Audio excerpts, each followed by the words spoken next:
Kerjasama yang harmonis dan komunikasi yang intens antara pengusaha dan pemerintah berbanding lurus dengan efektivitas upaya peningkatan ekonomi dan kesejahteraan bangsa. Bilang sama mereka, kami turun. Tapi dalam prosesnya tolong jangan rugikan rakyat. Pahami sudut pandang pelaku usaha dan pemangku kebijakan seputar bisnis dan regulasi. Dengan saudara, saya masih setarikan. Dalam Business Talk, setiap Selasa, pukul 10 malam. Live di Kompas TV.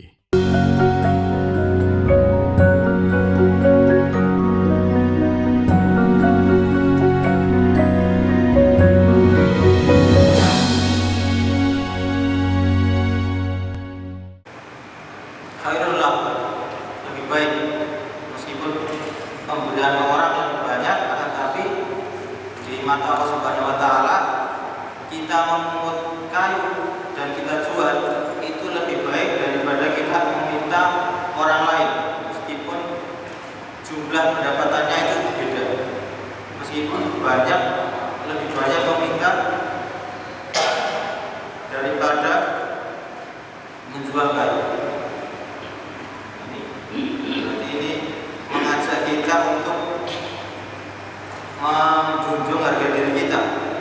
Bahkan di sini dikatakan khairul lahu min ayyasalahadan. Jadi kalau di bahasa Arab kata khairul itu atau perbandingan.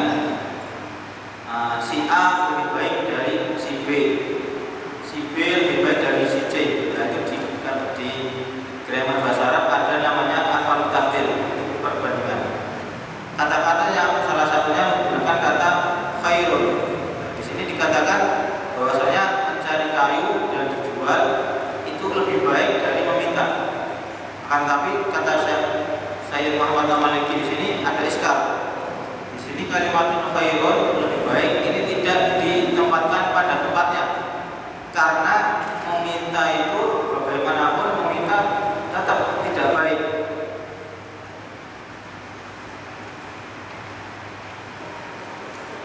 Bahwa bisa dikatakan kenapa tidak baik? Li'anna tahammulu minnatil ihtar. Karena menanggung minnatil ihtar, merasa tidak enak ketika diberi itu asatu, itu lebih parah. Alal hurri, bagi orang yang merdeka dari membawa gunung.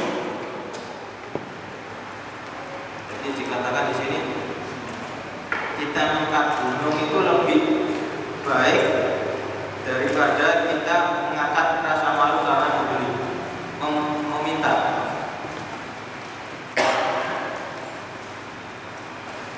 Terus selanjutnya dari sahabat Abu Hurairah juga.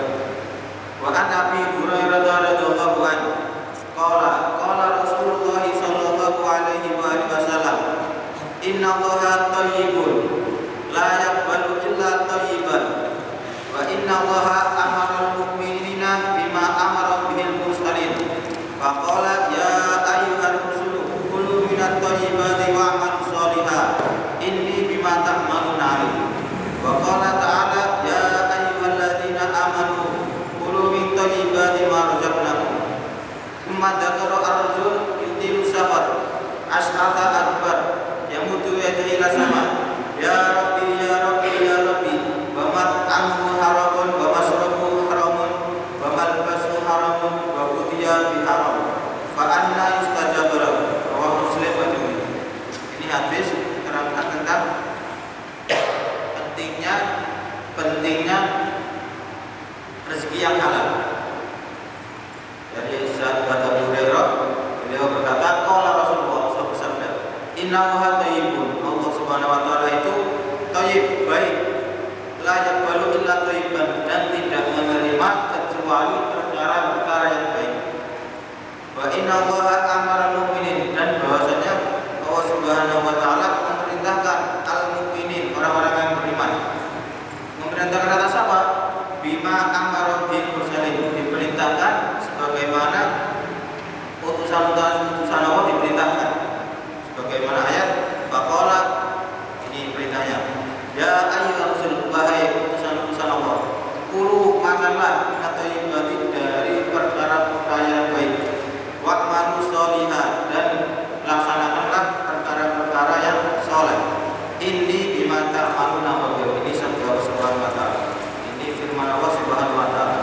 inni bima ta'maluna alim. Sesungguhnya aku terhadap apa-apa yang engkau laksanakan itu mengetahui. Wa qala ta'ala, itu tadi perintah dari Allah untuk Rasulnya. Kulu minat thayyibati wa'malu sholihan. Makanlah dari perkara-perkara yang baik, wa'malu sholihan, dan lakukanlah perkara yang soleh. Itu perintah Allah kepada Rasulnya. Nah, ini perintah Allah kepada kita, orang-orang yang beriman, umat Nabi Muhammad SAW. Wa qala ta'ala, ya ayyuhalladzina amanu, wahai orang-orang yang beriman, kulu min thayyibati ma razaqnakum. Makanlah sesuatu yang bagus sesuai apa yang kita berikan, kita rezekikan kepada kalian semua. Perintahnya sama. Karena di hadis tadi pertama, innallaha amara mu'minin. Sesungguhnya Allah memerintahkan orang-orang beriman bima amara bihi mursalin. Bagaimana perintahnya orang-orang yang diutus oleh Allah, yaitu memakan makanan yang bagus, yang baik, yang halal. Terus di sini dikatakan summa dzakara ar-rajula. Kemudian menyebutkan seseorang, ada seorang yutilu safar, seseorang ini yutilu safar, sering bepergian, memperpanjang bepergian. As'atha akbar, sini dikatakan orangnya tidak rapi, karena orang bepergian sampai tidak merawat diri, sampai tatanannya itu tidak rapi. Nah, orang ini yamuddu yadayhi ila sama, orang ini mengangkat tangannya ke langit. Yamuddu yadayhi ila sama, terus berkata ya Rabb, ya Rabb, ya Rabb 3 kali. Nah, tetapi wa mat'amuhu haramun, wa mashrabuhu haramun, wa malbasuhu haramun, wa ghudhiya bil harami fa anna yustajabu lahu. Ini dikatakan ada seorang laki-laki yang yutilu safar, sering bepergian untuk mencari uang, yutilu safar. As'atha akbar, dan sampai lupa tidak merawat diri sendiri. Kemudian orang ini mau berdoa. Suatu ketika berdoa, yamuddu yadayhi sama, mengangkat tangannya berdoa, ya Rabb, ya Rabb, ya Rabb.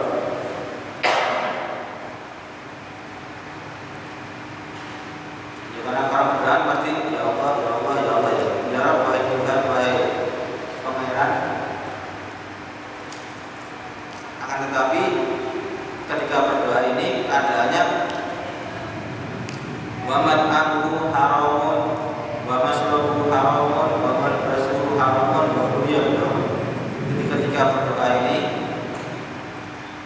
makanannya dari perkara haram, mashrabuhu minumannya dari perkara haram, dan malbasuhu haram, dan pakaiannya juga dari perkara haram, wa ghudhiya bil haram, dan diberi makan juga dengan perkara yang haram.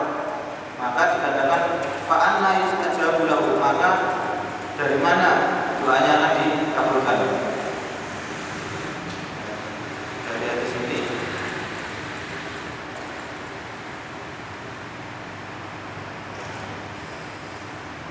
bahwasanya memakan perkara yang haram itu termasuk hal yang menolak doa kita diijabahi. Dari hadis ini, karena dikatakan di ayatnya fa anna yustajabu, maka dari mana dia akan diijabahi. Diambil dari hadis ini bahwasanya makanan yang haram itu termasuk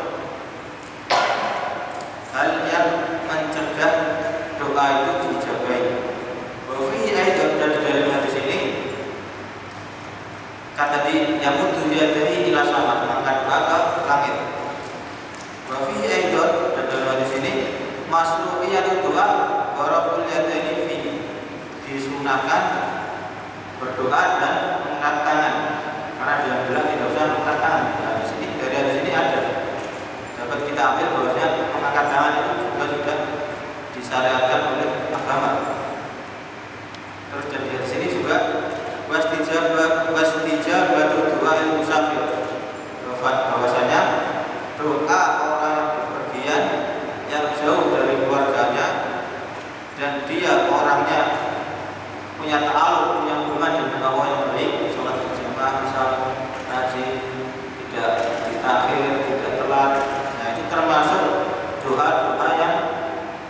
diijabahi. Nah, orang tadi ini tidak diijabahi. Kenapa? Karena memanfaatkan haram dan makanannya, minumannya, pakaiannya itu dari perkara haram, maka tidak diijabahi. Fa'ana istajaba lahu.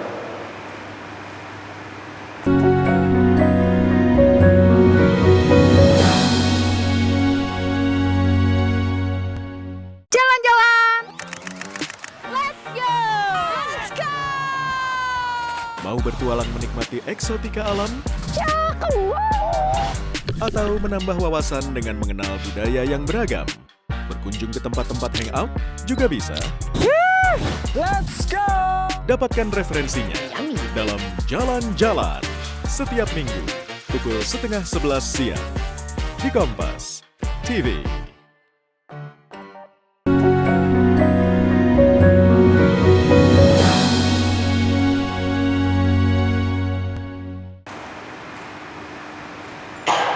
Dikatakan ada pertanyaan,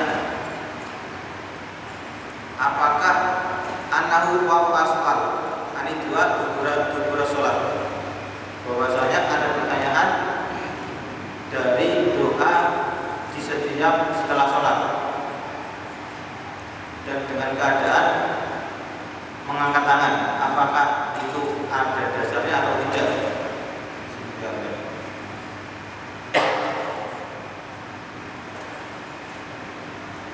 Wa ujiba wa ahsanu ma uqifa alaihi fil ijabah.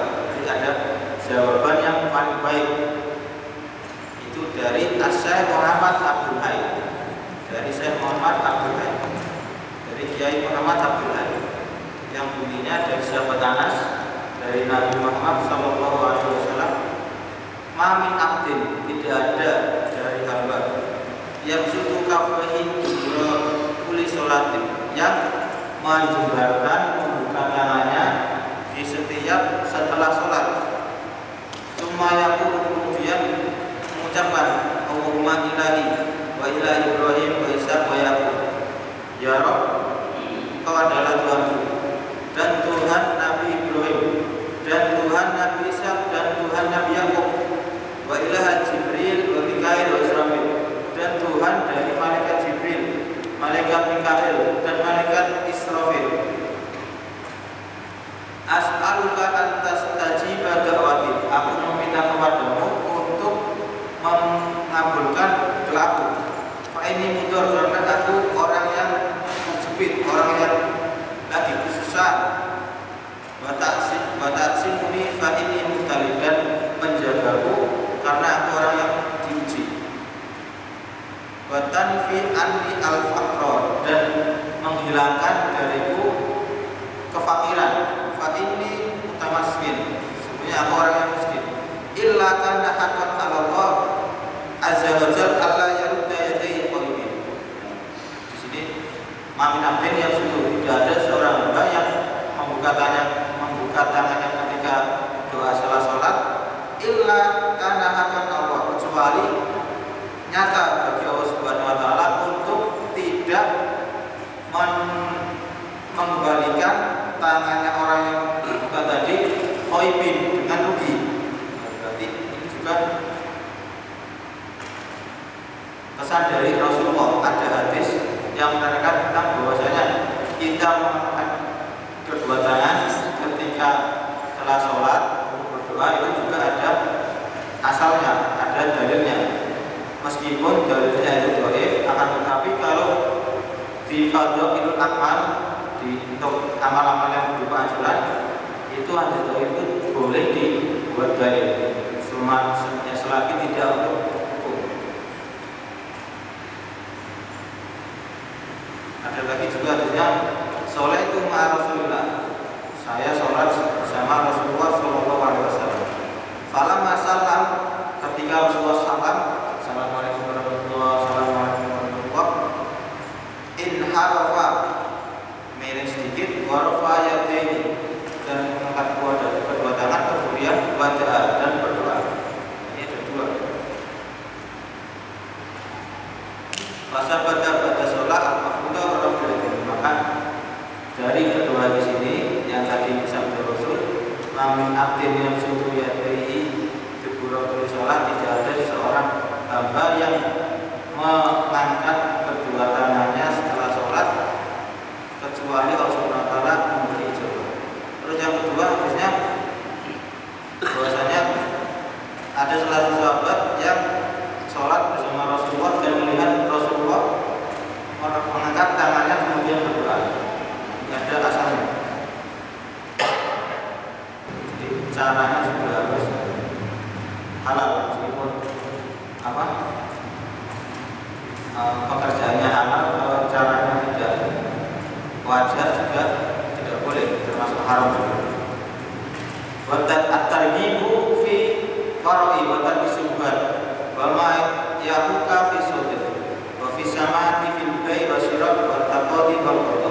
Anjuran untuk bersikap wara' itu menjaga diri dari perkara-perkara yang diragukan ini halal atau haram. Daripada saya ragu, mending saya tinggal. Ini saya bisa nyoba halal. Oh enggak, saya bisa nyoba haram. Ini sifat orang. Lebih baik meninggal, tidak mengambil yang anggap halal dan juga tidak mengambil kita anggap haram. Kita tinggal. Bahkan kesubuhan dan meninggalkan perkara-perkara yang subhat. Wa ma yahuku fi sudur, dan sesuatu yang ada di hati. Fi samati fil bai' wa syirab, dan untuk gampang atau mudah, tidak mempersulit di dalam jual beli.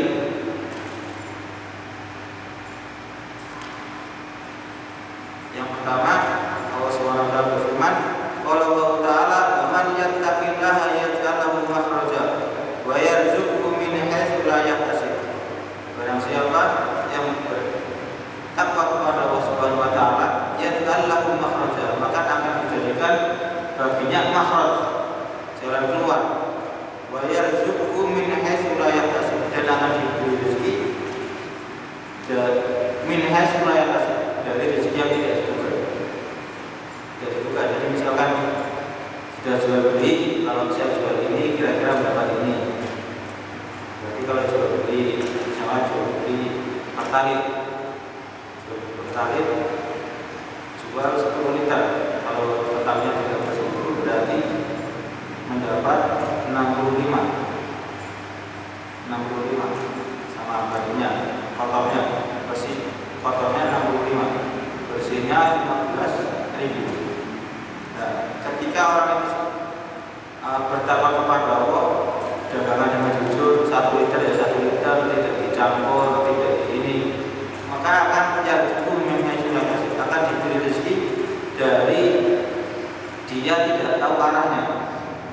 Yang perkiraannya dari sekian, ternyata ada rezeki yang lebih banyak, tapi bukan dari yang kita perkirakan. Itu min haitsu la yahtasib.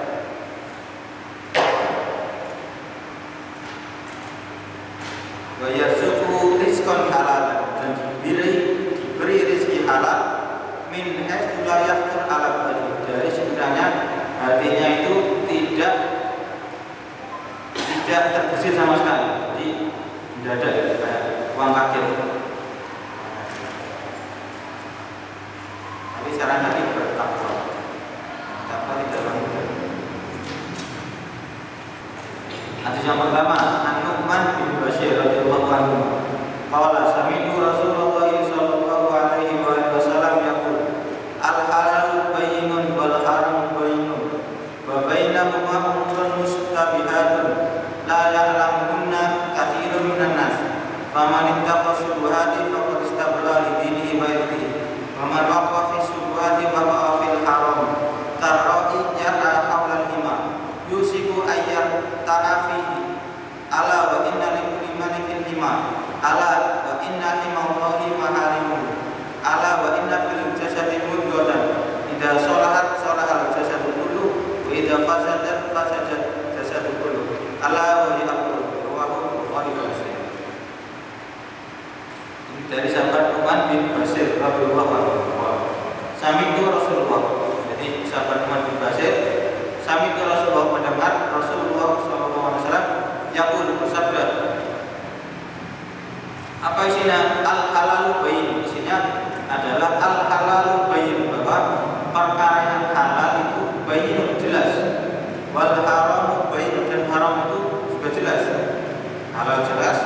haram sudah jelas. Nah, ada yang ketiga ini. Wa bainahuma umurun mustabihat, dan di antara halal dan haram ini ada tengah-tengah, namanya perkara yang syubhat. La ya'lamuhunna katsirun minan nas, yang tidak diketahui oleh kebanyakan manusia. Jadi kalau halal itu kebanyakan sudah jelas, haram sudah jelas, dan yang tengah-tengah ini, yang di tengah ini, yang syubhat ini banyak yang terkecoh.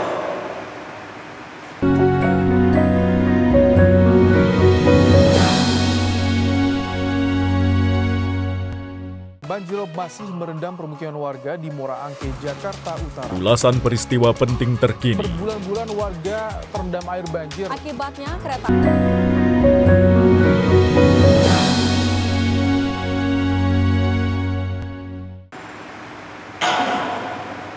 Faman ittaqa syubhat, dan barang siapa yang terjaga dari perkara syubhat, faqad istabra li dinihi wa irdihi, maka dia sudah bebas dari agamanya dan harga dirinya. Wa man waqa'a fi syubhati, dan barang siapa yang terjatuh di perkara syubhat, waqa'a fil haram, maka akan terjatuh di perkara yang haram. Contohnya apa? Karroi yara halalima, sebagaimana seorang pengembala yara yang mengembala halalima dari di sekeliling ima itu daerah padang rumput, akan tetapi punya milik orang. Misalkan itu punya orang, kebun khusus untuk tanaman, untuk ternaknya orang lain. Kita punya ternakan, ternyata kesana, maka kesana, itu tidak boleh. Di sini karwi sebagaimana pengembala yang mengembala di sekitar tanah lapang yang diisi air tadi, ditakutkan untuk dia itu makan di sana. Karena kenapa? Ala wa inna likulli malikin lima, karena setiap sesuatu kebun, suatu tempat tadi yang itu ada pemiliknya. Wa ala wa inna limawain, dan batas-batasan Allah itu maharim adalah perkara-perkara yang haram. Allah wa inna fil jasadi mudghah, bahwasanya di tubuh kita itu ada segumpal darah. Jika sholahat jasad tubuh, apabila segumpal tadi baik, maka jasad juga akan baik. Wa idza fasadat, dan apabila jasad itu mudghah tadi di segumpal daging itu jelek, maka fasadat jasad tubuh, maka seluruh jasad akan rusak. Allah wa yaqul, dan segumpal ini apa? Adalah darah. Di sini dikatakan al halal bayyinun. Apa sih halal itu? Halal itu ma dhaharat ilmiyatuhu bi wurudin nasib bihi, sesuatu yang jelas-jelas di nas kehalalannya oleh Al-Quran atau hadis, atau bidukhuli tahti aslim mustakhrajin minan nas, atau dari dalil yang diambil dari nas.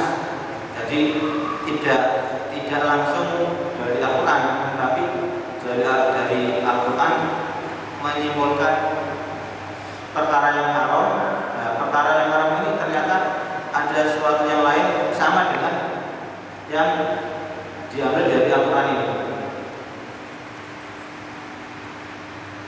Wal haram sama. Kalau haram juga sesuatu yang telah jelas-jelas dijelaskan Al-Quran atau hadis bahwasanya itu haram.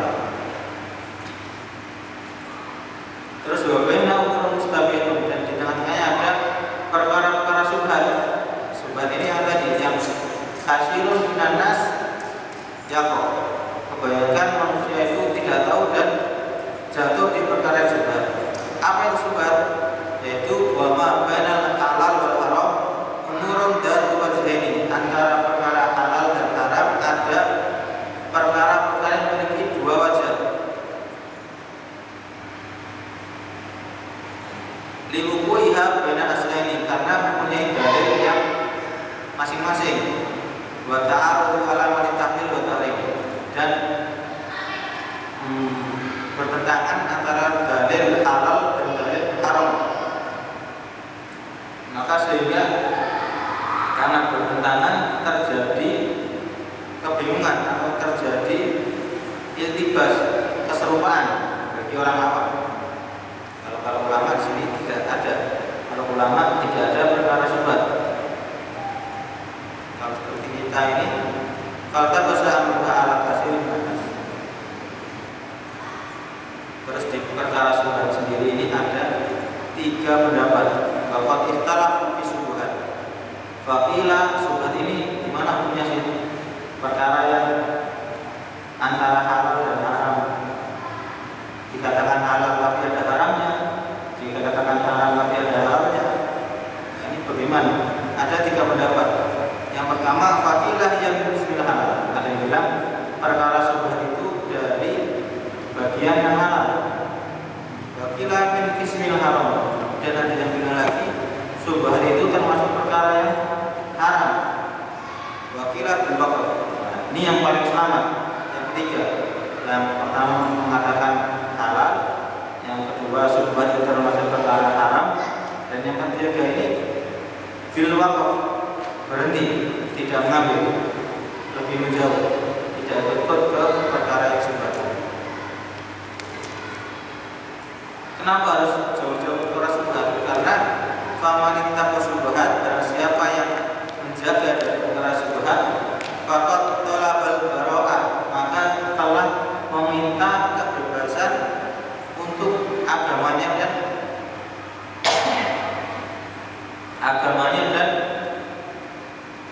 irdinya, dan apa tadi irdinya tadi saya?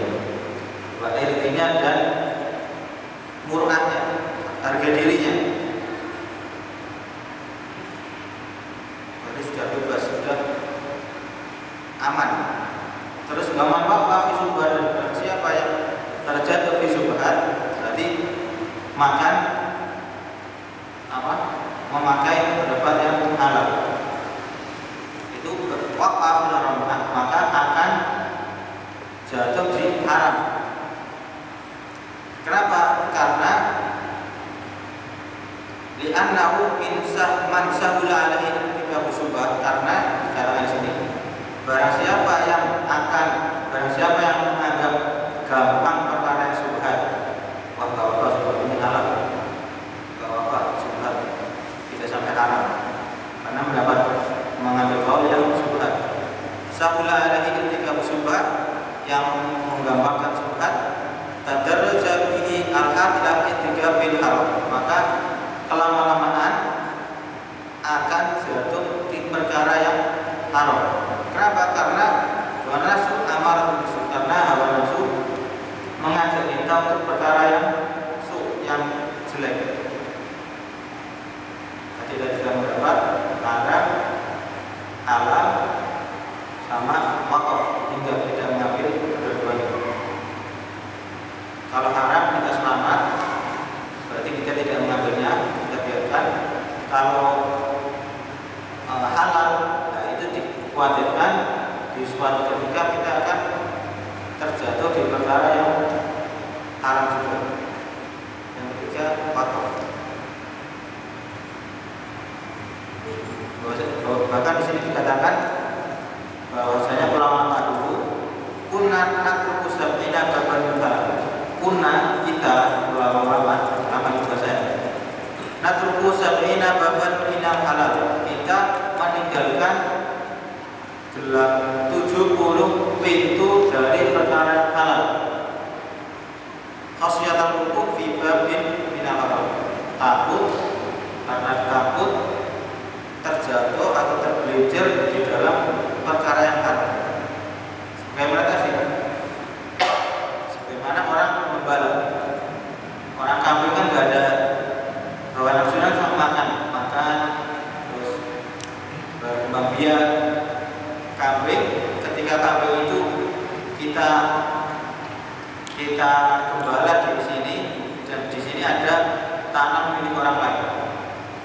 Secara tidak langsung kambing ini akan meskipun dia makan di sini halal, tidak milik orang, tapi pasti suatu ketika akan masuk ke tanah orang.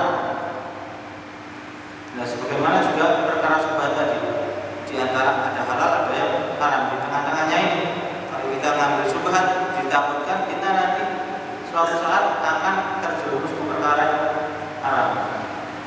Kalau lebih baiknya kalau kita punya sifat warok, punya sifat untuk menjadi perkara-perkara yang tidak jelas, maka akan kita tinggal. Lebih baik kita cari yang perkara yang lebih jelas kehalalannya dan jelas keharamannya. Kalau jelas keharamannya berarti kita jauhi, kalau jelas halalnya berarti kita ambil. Itu lebih selamat. Kita ada tidak suatu hal sesuatu dulu. Ya, ini ada pertanyaan, bagaimana kalau seperti contohnya kalau di sini kan ada daging rusa. Kalau rusanya kan halal, tapi caranya itu kan kita tidak tahu. Nah, kita lihat di Maluku ini kebanyakan mayoritas dari kita Islam atau dari selain Islam. Terus apakah yang membeli itu Islam atau tidak? Kalau mayoritas Islam itu masih ada kemungkinan yang memburu adalah orang Islam, berarti halal. Kalau masih ada kemungkinan kalau mayoritas Islam ini minoritas dan kemungkinan besar yang memburu bukan dari kita, maka belum halal karena membunuhnya tidak dengan membunuh yang syariat. Lebih baiknya apa tadi? Awal. Lebih baiknya awal. Kenapa sih kita harus menjauhi perkara-perkara yang haram? Di sini Syekh Muhammad Sayyid Alawi bin Abbas Al-Ghani mengatakan karena kalau kita kebanyakan perkara yang haram itu mau tidak mau